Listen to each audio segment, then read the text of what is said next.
Hello everyone and welcome to another devlog of our open world co-op RPG Wildfall. Last time I said it's been a while. Today, well, it's been a while too, but boy do I have exciting news for you. The reason why it took about 3 months was that it felt like the alpha was right around the next corner every week and I didn't want to put one devlog in between. But that also means that the alpha is finally in a playable state as of today. If you want to be one of the early alpha testers and want to have an impact on how the game will turn out, want to help us out finding fixed bugs, and maybe have some cool and fancy ideas to make it more fun to play, make sure to join our Discord, first link in the video description, and wait for us to give out alpha keys, or maybe just a direct download link if Steam decides to be a bitch. We're doing some testing in private first though, so you gotta be patient a bit still. If you don't want to test the earliest version, it's totally fine. Just make sure to wishlist Wildfall on Steam since it's totally free but helps us out a lot. Now that that's out of the way, let's get to the progress we made. We have improved our quest system by a lot. You now can accept quests at an NPC with the yellow question mark above its head. After accepting it, you get an update in your quest log with your tasks and what to do.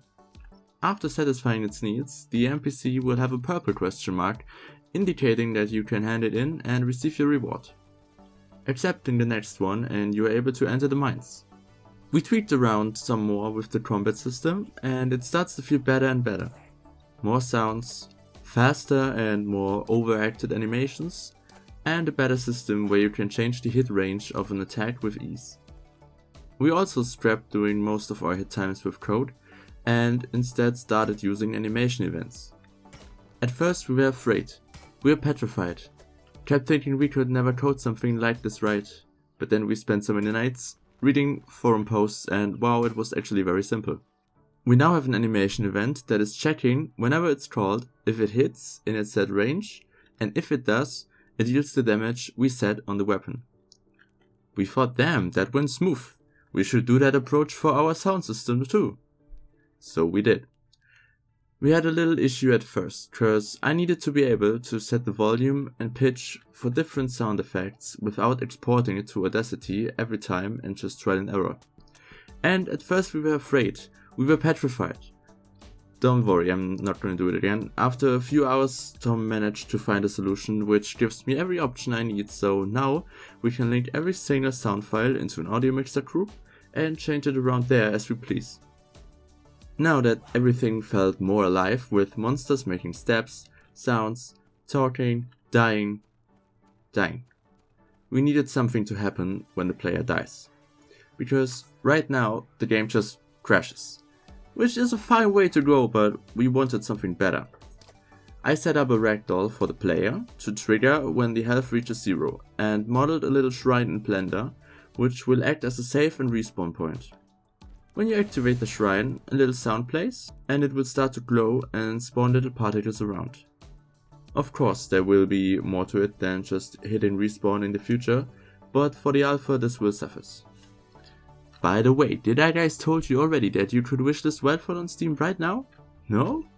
Well, today is your lucky day, because you can just go onto Steam, search for Wildfall, or just click the second link in the video description, and just tap that little wishlist button.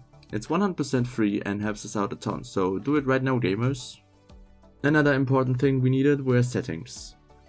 But since I can code and Tom had better things to do, we used a highly efficient method called going to the Unity asset store and buying whatever sounds best. And hey, settings. Man, are we good. I don't want to say we totally didn't do the same thing for loading screens, but we kinda did. To our defense, they are very good and cheap, so if you want to check them out, I linked the account from the creator in the video description below. We started setting up the mines with enemies, NPCs and quests, and some sexy background music produced by Tom's dad.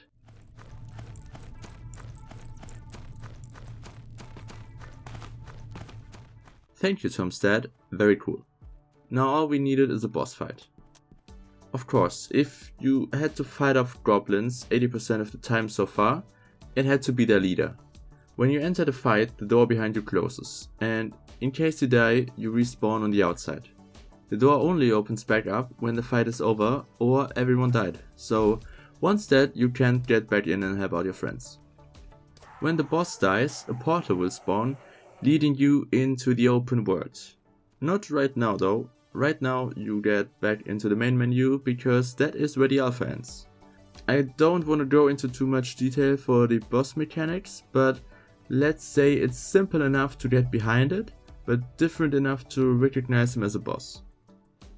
Lastly, we set up a lobby system. When you're in a lobby, friends can join in, ready up, and as soon as all players are ready, you're good to go. That also means once in play mode, you can't just hot join anymore, because that would bring a lot of problems with it, and we just aren't ready to tackle them. Right, so that was it I think. We did a lot of bug fixes for the AI and for the inventory, but oh wait, I didn't show you the new inventory yet.